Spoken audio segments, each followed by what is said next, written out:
it's up there with one of the most comfortable super shoes that I've tried.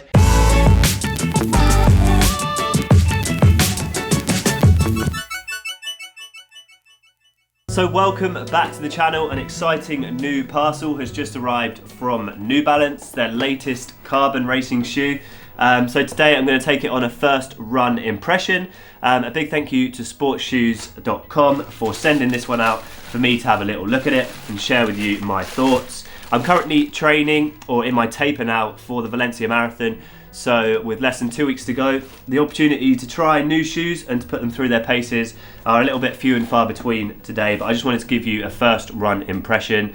And yeah, look at that. Straight out of the box, striking red colourway. This is actually the New York City colourway of this latest carbon racing shoe from New Balance, the SC Elite V3. Interestingly, they brought it out in that New York colourway. Initially, the official launch date for this shoe isn't till February 2023, so that's when the majority of the other colourways will come out. I've been a big fan of the Supercomp Trainer, which was one of the first Supercomp shoes in the New Balance lineup to come out this year. It was the super high stack height daily trainer with a carbon fibre plate, and I've been absolutely loving that for easy and recovery runs. It really protects the legs. It did feel, however, a little bit clunky when it came to doing speed work. It felt slightly heavy underfoot, whereas the SC Elite, a much lighter offering from New Balance, and this is designed for marathon racing or just racing in general, anything from 5k up to the marathon. So before I share with you my first run impressions of this beautiful looking shoe, I can't stop looking at it. I absolutely love the design feature there with the New Balance sort of like swooshing round the edge there, and this red and blue. Let me quickly talk you through some of the main stats and features of this shoe. So it enters the market at £220, which I think is about right for marathon racing shoes at the moment. You've got the Nike Vaporfly sitting at £225, and the new Puma shoe, the Fast R, coming in at £220. So £220 for the New Balance SC Elite V3 is spot on, exactly where you'd expect a new carbon racing shoe to be. In this shoe, we've got a full midsole of this Fuel Cell, which is New Balance's most responsive foam, and it's double layered here with a carbon fibre plate in between. So this shoe is the latest carbon fibre shoe from New Balance, replacing the RC Elite.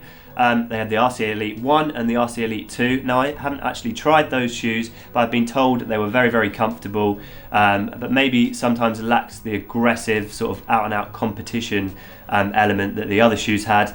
And something new in the New Balance SC lineup is this Energy Arc technology. It's written here on the outside. Basically means in the New Balance shoes, they've now put this massive groove right down the middle of their shoes, which supposedly is meant to harbour the energy as you land on that midsole, and it's meant to push the energy back up into that carbon fibre plate and give you a really responsive feeling. Moving on to the upper, we've got a bit of a booty style construction, a synthetic all-in-one upper, no tongue whatsoever. It's just completely integrated into the top of this shoe, which usually is a good thing. It should offer a nice snug fit. I've experienced this type of fit on some of Nike shoes. I think it was the Infinity Run. I really like that, and it kind of reminds me of that a little bit with the laces looping on the outsides here. In my UK size 8, this weighs 212 grams. And it has a 4mm drop from heel to forefoot, so we've got 40mm of stack height in the heel, dropping to 36mm in the forefoot, which, yeah, 4mm drops, that's quite a low drop for a carbon racing shoe. Typically they'd be around 8mm, and I know the RC Elite V2 was 8mm, so I'm not quite sure why New Balance have changed that this year, but they've gone for a 4mm, which actually I tend to sometimes prefer, and I'll see how I get on with the shoe today. But I'm just going to lace it up now, take it for 10 kilometers easy. I'll chuck through a few strides in at the end and give you my first impressions, and I will do a proper full review once I've done a lot more running in this shoe, put it through its paces. But as I said, with the marathon looming, I may not be able to do that for the next sort of 2-3 weeks. So I thought it best share with you my first run this afternoon in the SC Elite V3.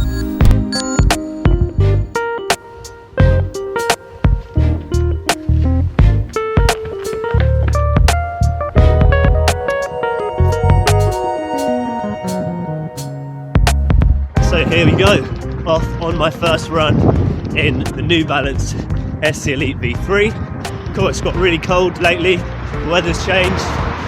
Finally got a break in the weather though. It's been raining all morning, so I've waited until this afternoon to get out for this run. But yeah, excited to give these shoes a go. Heard some good things so far.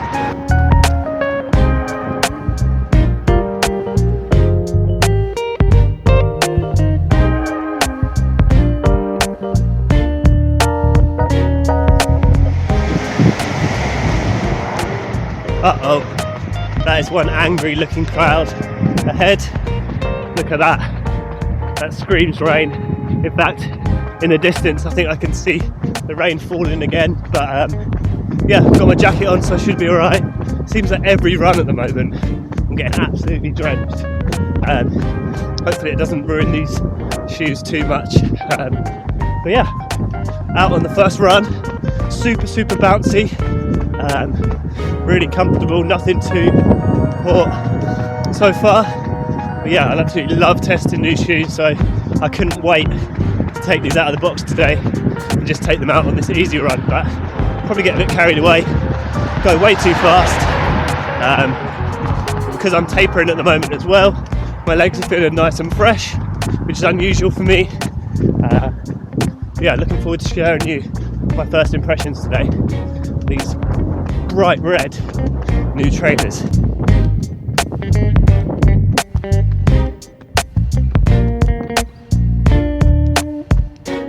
So I'm 5k into today's first run, ticking along at 4:20 per kilometre, which is actually around 10 seconds per kilometre quicker than my usual pace for easy runs. I find that if I wear a carbon racing shoe for an easy run like this, it often ends up with me going a little bit quicker for the same sort of effort. So I don't know if that translates to race pace, but yeah, they're certainly giving me a little bit extra today. In terms of the shoe, it's quite an interesting ride. I'm quite conscious of that big groove underneath my foot. It's almost encouraging me to land more on my heel, to just benefit from that sort of energy up technology. But I'm really enjoying that sort of bouncy, responsive feel.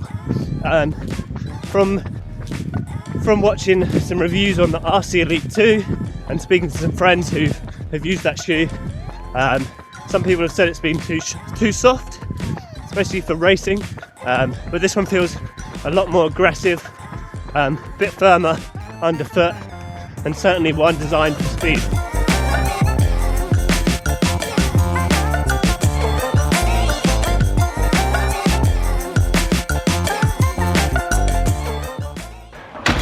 There we go, trust my luck. That big black cloud was rain. Got absolutely soaked there towards the end, but never mind.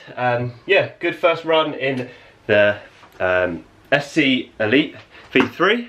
Did a little bit of a quicker kilometre towards the end, just to test them out at a more like marathon pace. So I think my last kilometre was around 3:20. I'm just going to have some electrolytes to replace the salts and stuff I lost from that run.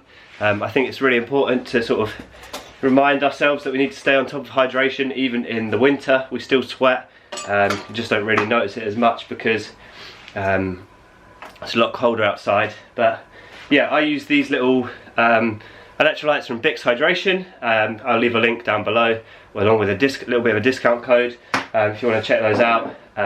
Literally just put a little one, a little tablet in a glass like this, fill it up with water, and then yeah, that replaces all the sort of like sodium and the key salts that you lose during a run. So I try and have one of these little Bix tablets after every run as part of my routine when I walk through the door, just to make sure I stay on top of hydration. So yeah, cheers.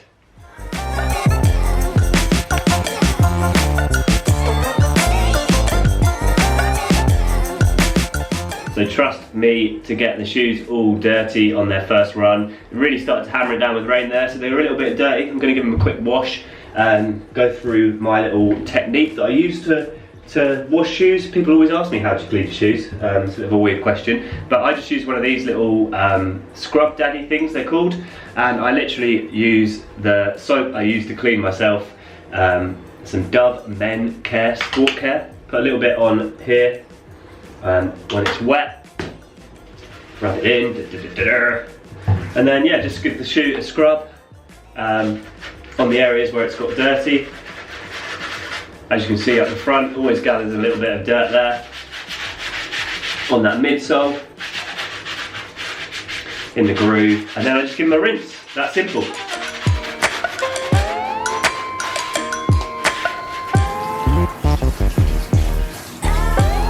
It's now the next day. The shoe's been on the radiator, had a chance to dry off after yesterday's soaking. Trust me to get it wet on the first run. But yeah, just wanted to share with you a few first impressions. Obviously, I've only done 10 kilometers in this shoe so far. The last kilometer I actually picked up the pace and ran a 3:16, and it felt really, really good. It really came alive at that sort of speed. I think it's important to test a marathon racing shoe at around marathon race pace. That's a little bit faster than my marathon pace, or what I'm going to be setting out to run anyway. But yeah, in terms of the New Balance SC V3, it's a very sort of soft and bouncy ride in comparison to some super shoes. It's definitely a little bit firmer than maybe the previous versions were, especially at sort of faster paces. It seems to sort of firm up a little bit, whereas when you're running at easy pace, or when I was running at easy pace, it felt really quite soft and protective. But as soon as I picked up the pace, that's when I really felt the carbon fibre plate coming into its own, and yeah, it felt really, really snappy underfoot. So I think the big plus point for this shoe was the comfort overall. When I was lacing this up, I was a little bit worried about this area of the shoe. I thought it might sort of dig into my ankle area, because it seems a little bit on the hard or the firm side here, but I didn't have any issues with that. When I had a good lockdown on top, it felt like wearing a second pair of socks. The shoe really gets lost on your foot, and the comfort of this one is, yeah, it's really, really good, and it's up there with one of the most comfortable super shoes that I've tried. The New Balance offering here has got a nice amount of padding in the back, and yeah, offers a very comfortable ride, which is not something you can always say for racing shoes. I really like the groove as well. I definitely could feel the energy being stored in this area. Almost feels like a trampoline when you land on it. It sort of softens your impact with that nice that midsole, and then you sort of bounce back up off it.